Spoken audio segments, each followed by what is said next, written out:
Bismillahirrahmanirrahim. Assalamualaikum warahmatullahi wabarakatuh. Alhamdulillah.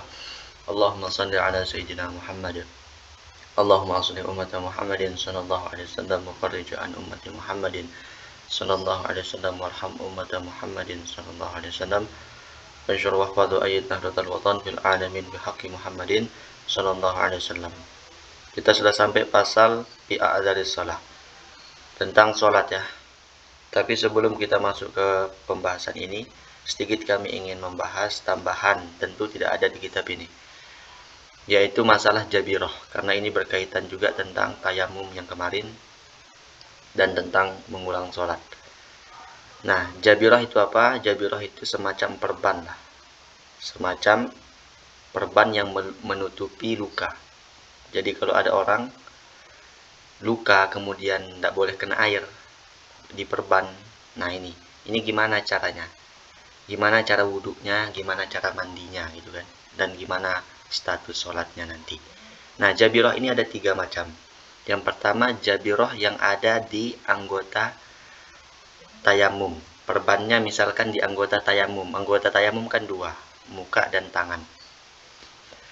Nah ini kalau di muka dan tangan. Yang kedua, jabirohnya berada di anggota wudhu selain anggota tayamum.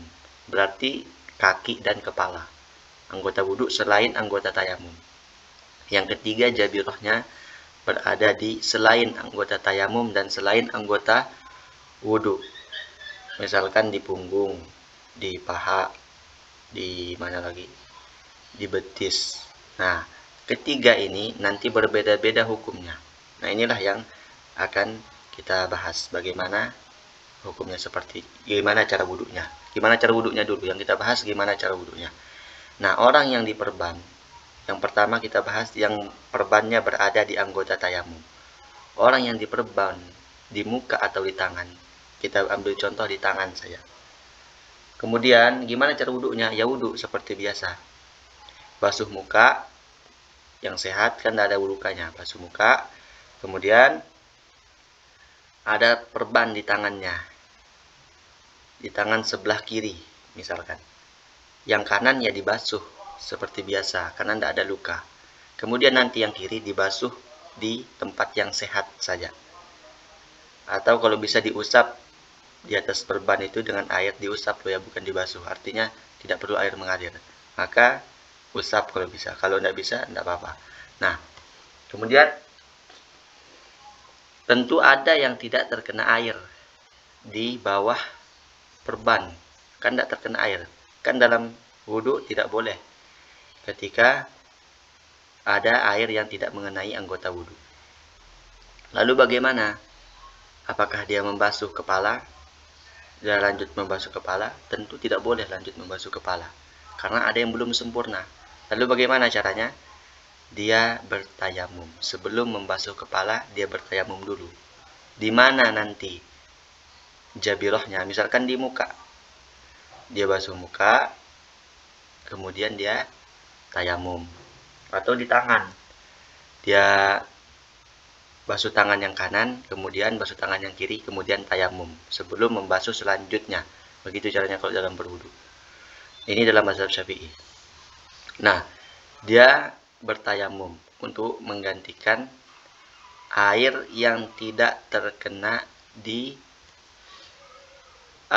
bawah jabiroh itu. Nah, dia tayamum seperti biasa, mengusap muka, mengusap kedua tangannya. Nah, beginilah cara ketika orang ada perban di muka atau di tangan, di anggota tayamum. Lalu bagaimana status sholatnya? Wajibkah nanti diulang? Jika perban jabiroh itu berada di anggota tayamum, muka atau tangan, maka mutlak harus wajib diulang. Setelah dia sehat tentunya, wajib diulang. Kenapa wajib diulang? Karena wudhunya tidak sempurna. Karena tidak ada air masuk ke bawah jabiroh. Kemudian tayamumnya pun tidak sempurna, karena debu tidak masuk ke jabiroh itu. Nah, nanti diulang sholatnya yang seperti ini modelnya. Model yang kedua, jabiroh berada di anggota wudhu. selain anggota tayamum, berarti di kaki atau di kepala. Contoh kita ambil di kaki sebelah kiri. Ada perban. Ya sama seperti tadi, basuh muka, wudhu dulu, basuh muka, basuh tangan, usap kepala, kemudian usap kakinya. Usap lagi, basuh kakinya. Kemudian ketika membasuh yang kiri, basuh yang kiri yang sehatnya dulu. Setelah itu tayamum. Nah, seperti biasa tadi. Kemudian gimana sholatnya yang seperti ini? Apakah wajib diulang apa tidak? Dilihat dulu. Kalau dia tidak wajib mengulang jika terpenuhi dua syarat ini. Bagi model kedua ini loh ya. Apa syaratnya? Yang pertama adalah sebelum memasang jabiroh, sebelum dia memasang perban, dia sudah bersuci berwudu terlebih dahulu sebelum memasang perban. Ingat, sebelum memasang perban dia sudah bersuci dulu. Nah, ini syarat yang pertama. Yang kedua syaratnya bagaimana? Perbannya tidak berlebihan. Artinya hanya untuk menutup yang luka, bukan di lukanya cuma seukuran uang logam, kemudian diperbam, dililit kakinya atau jempolnya dililit, atau tangannya di kakinya ya, kakinya dililit. Padahal lukanya sedikit. Nah, yang seperti ini tidak memenuhi syarat. Syarat yang kedua yaitu perban hanya sekedar saja. Ketika perbannya berlebihan, maka wajib diulang sholatnya. Atau dia memasangnya belum berwudu dulu, belum bersuci dulu ketika memasang perban. Tiba-tiba misalkan dia luka, kata dokter, wah langsung dia diperban.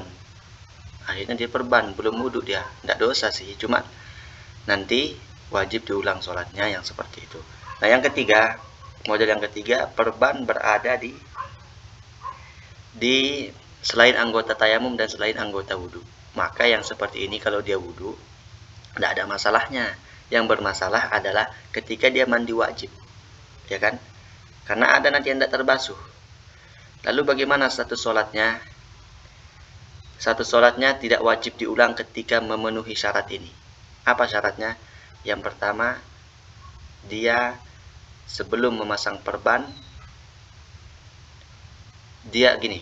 Syarat yang pertama adalah ketika memasang perban belum berhadas besar. Nah, itu. Ketika memasang perban belum berhadas besar. Dan perbannya tidak terlalu berlebihan. Ini syaratnya. Ketika syarat ini terpenuhi, maka dia tidak wajib mengulang sholatnya. Nah, ini pembahasan masalah jabiroh. Kita lanjutkan masalah faslun fi a'dharis shalah. Penjelasan uzur dalam sholat. Uzur dalam sholat itu maknanya apa? Ketika seseorang meninggalkan sholat karena uzur yang ada di bawah ini nanti, maka dia tidak berdosa. Kalau dia alasannya yang dua ini. Sebenarnya ada di dalam kitab yang lebih besar ada 4 nanti, tapi di sini kita ikuti saja redaksinya, yaitu 2. Uzur dalam sholat, a'dharus sholati ithnani. Uzur dalam sholat ada 2. Yang pertama an-naum, ketiduran. Kalau orang ketiduran tiba-tiba bangun sudah lewat waktu sholat, maka tidak berdosa orang itu. Dengan catatan, dengan syarat tidurnya sebelum masuk waktu. Tidurnya sebelum masuk waktu. Tidur jam 11 siang. Bangun-bangun sudah asar. Ini tidak berdosa dia. Tapi wajib langsung dia sholat saat itu. Yang kedua, syaratnya sudah masuk waktu memang. Tapi dia sudah mesan ke temannya, atau dia sudah yakin akan bangun, pasang alarm. Ternyata temannya lupa bangunin. Akhirnya dia kelolosan, ini juga tidak berdosa. Yang berdosa itu ya sudah bangun tapi dilanjutin. Wan nisyanu, yang kedua adalah lupa dalam hal mubah atau dalam hal halal. Kalau lupa dalam perbuatan dosa, ini tidak bisa. Misalkan dia lagi bermain dengan anaknya, ini nggak apa-apa.